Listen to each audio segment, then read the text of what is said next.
Assalamu alaikum guys, it's me Shipu. Welcome to my YouTube channel and welcome to a new video. As you know, আমি বরিশালে রয়েছি। বরিশালের অনেক জায়গায় explore করা বাকি রয়েছে আর অনেক জায়গায় কিছু জায়গায় এক্সপ্লোর করছি। So one of the place, যদিও বেশি দূর না, আমার খালা বাড়ির কাছাকাছি এখানে একটা পানের বাড়ই রয়েছে। সো আজকে ওইটাই এক্সপ্লোর করব সকালে, ওইটা থেকেই শুরু করব আমার এই ভিডিও। সো ভিডিওটা শুরু করা যাক।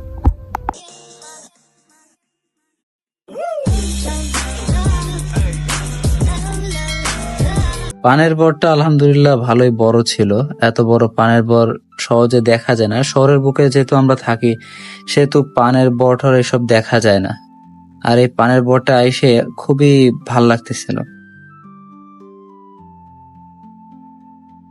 আর ফার্স্ট টাইম পানের বরের মধ্যে ঢুকছি আর একটু বেশি ভাল লাগতেছিল, এক্সাইটমেন্ট কাজ করতেছিল। As you can see it guys, আমি পানের বাড়ির মধ্যে রয়েছি, এটাকে এক্সপ্লোর করার চেষ্টা করতেছি। পান একটা খুবই ঔষধি গুণ বিশিষ্ট একটা গাছ, একটা পাতা। সব পাতাতে আবার এরকম গুণ থাকে না, কিন্তু এই বিষয়েও কিছু হাদিস বা এই বিষয়ে কিছু বিষয় না বললেই নয় যে পান আমাদের সবাই সংখ্যালঘু মানুষই পানটা খায় চুনের সাথে, বা এটার স্বাদ অন্যরকম করে চেষ্টা করে, চুন জর্দা অন্যান্য বিষয়ে ইউজ করে।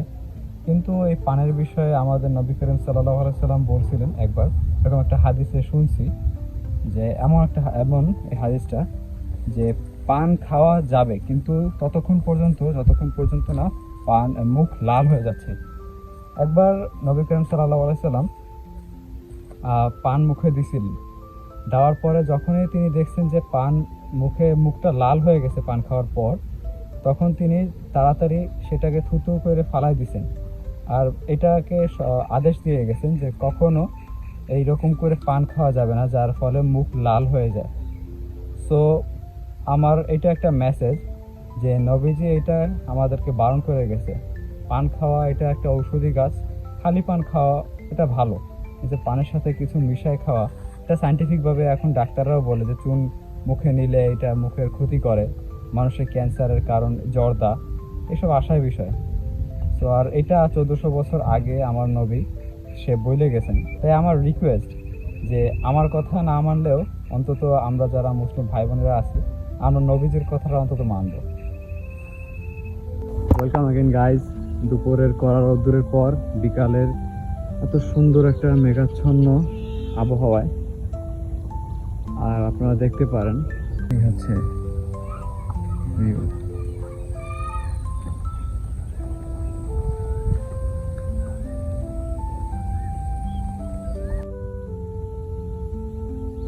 আকাশটা মেঘলা থাকলেও মেঘের ফাঁক থেকে সূর্যটা যেরকম ভাবে বাইরে হয়ে আসতেছে অনেক সুন্দর লাগতেছে।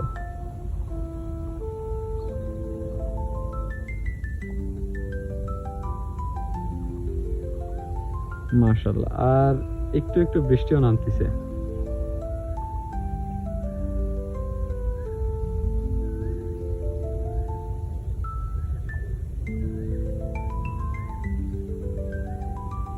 এই ভিউটাই দেখতে বেশি ভালো লাগতেছে। নামাজের পর এত একটা যে কামনেস, এত যে একটা শারীরিক মানসিক সুস্থতা বা স্বাভাবিকতা মনে হয়, এটা অন্য কোনো কাজেই মনে হয় না, এটা সত্যি কথা। আর এরকম একটা সুন্দর পরিবেশ থাকলে তো আরো ভালো, আরো অস্থির লাগে। যেমন একটু আগে নামাজ পড়ার আগেই আকাশটা মেঘাচ্ছন্ন ছিল, বাট এখন আকাশের মেঘটা কেটে গেছে আর একটু রোদ পড়ছে। আর এই সাইডের ভিউটা মাশাআল্লাহ অনেক সুন্দর, আপনারা দেখতে পারেন। মাশাআল্লাহ, মেঘের ভিতর থেকে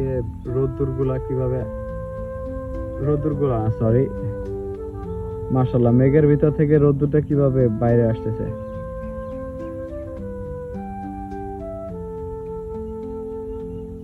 আর এদিকে পুরো ক্ষেত ভরা শস্য। এখন ডাইলের সিজন, আমাদের ডাইল নিয়ে আসার জন্যই মেইনলি বাড়িতে আসা, আরো কিছু কাজ নিয়ে। বাড়ির এদিকে এসে আমাদের এখানের ভবিষ্যৎ রোমিও জুলিয়েট তারা ফুটবল খেলতেছিল, তাই কতক্ষণ দেখতে থাকলাম এগুলা।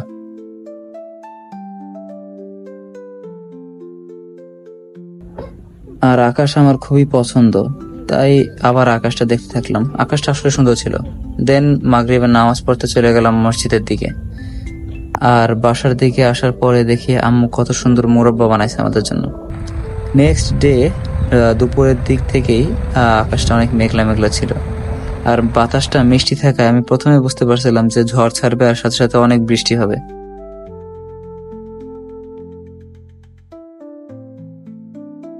আর যেই কথা সেই কাজ, একটু পরে অনেক ঝড়ের সাথে বৃষ্টি পড়া শুরু করে দিছে।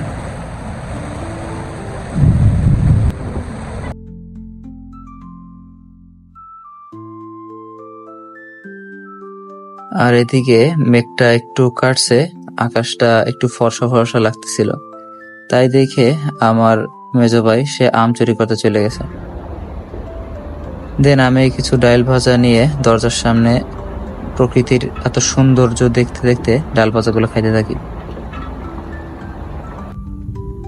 মাগরিবের নামাজের সময় দেখি যে বিড়ালটা আমার কোলে এসে বসে রয়েছে, আর খুবই কিউট লাগতেছিল।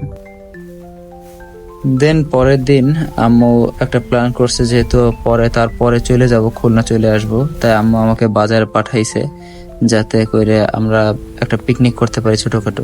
তাই আমি প্রকৃতি দেখতে দেখতে বাজারের দিকে রওনা হয়ে গেলাম। আর যেহেতু গতকালকেরা অনেক ঝড় বৃষ্টি হয়েছে, পুরো ক্ষেতে পানি ভরে গেছে। দেখতে ভালো লাগতেছিল, কিন্তু খারাপ লাগতেছিল যে শস্যগুলো আবার শুয়ে গেছে।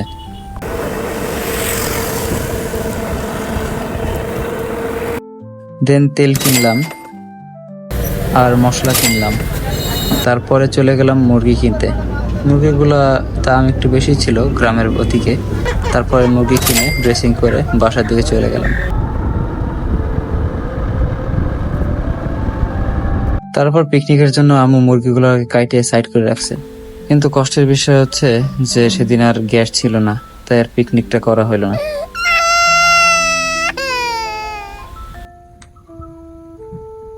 তারপর পরের দিন সকালে ফজরের নামাজ আদায় করলাম, আর সকালের নাস্তা হিসেবে আম্মু ফ্রাইড রাইস বানাইছিল। দেন আম্মু বলল যে দাদাবাড়ির দিকে যায় কিছু ফল ফলাদি বাইরে নিয়ে আসতে, যেহেতু একটু সিজন হয়েছে এইটার, তাই চলে গেলাম দাদাবাড়ির দিকে।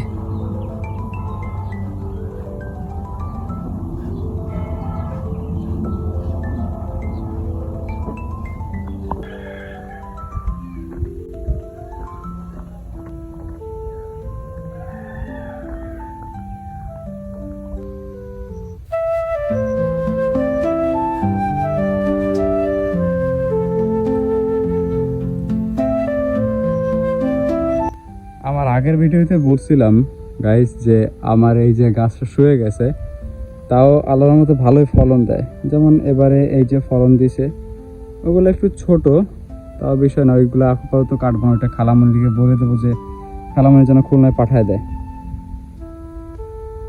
আর অন্যান্য গাছের কাঁঠালগুলা এখনো অতটা বড় হয় নাই। প্রায় 1 ঘন্টার কষ্ট করে মাত্র 12টা আম পারতে পারছি, যদিও সব কটা আম আমি পারি নাই।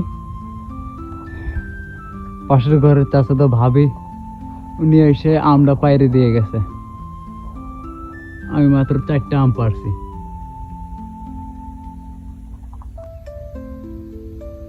আব্বুর কবর জিয়ারত করে আর ফল ফলাদিগুলো নিয়ে আমি খালামণির বাসার দিকে রওনা হয়ে গেলাম। ফল ফলাদির ভার একটু বেশি ছিল, ওর চাইতে বেশি সমস্যা ছিল বাজারের ব্যাগটায়। ওই ব্যাগটাতে আমার হাত অনেক ব্যথা হয়ে গেছে, কাইটে গেছে মনে হয়। দেন আম্মু যেহেতু গতকালকের পিকনিক আমরা করতে পারিনি, মাটির চুলায় রান্না করছে বিরিয়ানি, অনেক টেস্ট ছিল। Welcome again guys. আর কিছুক্ষণ পর খুলনার উদ্দেশ্যে রওনা হয়ে যাব।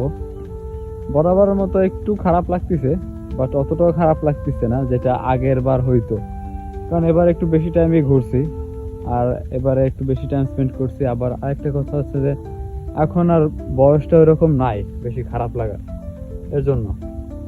সো অন দ্য ওয়েতে দেখা হবে। বাস আসার 15 বা 20 মিনিট আগেই আমরা এখানে পৌঁছায় যাই।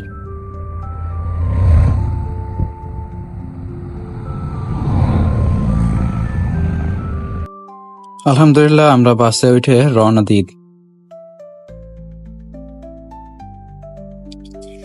প্রায় 2-2.5 ঘন্টার মতো জার্নি করে আমরা ট্যাকেরহাট পৌঁছায় যাই। আর এখানে বাস কিছুক্ষণ থামার পর আমরা রওনা দিই খুলনার উদ্দেশ্যে। আর এভাবেই গুড বাই বরিশাল।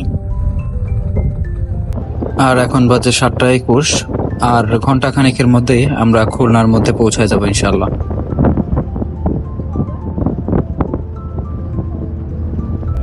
আলহামদুলিল্লাহ টোল পার হয়ে আমরা খুলনার মধ্যে প্রবেশ করছি। আর আমার খুবই এক্সাইটিং লাগতেছিল, আর মন শুধু বলতে যাচ্ছিল হ্যালো খুলনা। দেন নতুন রাস্তায় যায় পৌঁছাই। আর খুলনার আবহাওয়া, খুলনার বাতাসটা অনেকদিন পর পায়ে মনটা অনেক ভাল লাগতেছিল।